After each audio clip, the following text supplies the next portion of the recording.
ako nasusuka sa aking kakulitan. Napuna tayo dito. Samahan niyo ako sa aking graduation day. Ikot-ikot, ipunan sa lakpan, sa upuan. Ipunta na tayo sa venue.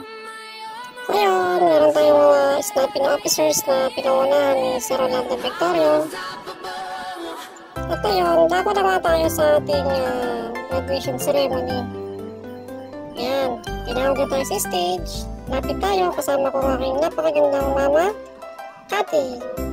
Ayan, lapitan natin ang ating mga teachers. Ayan, si Teacher Chona. At syempre, makikipagkamay muna tayo kay Teacher Fred.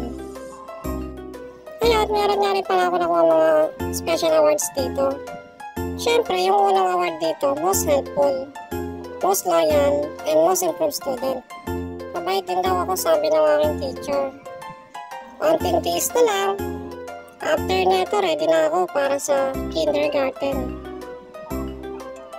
Ayan, picture muna tayo. Kasabihan pala ako rito ng mga medals. Ayan, 3 medals and certificates. At dahil nakababa na ng stage, mamaya-maya, uuwi na rin tayo.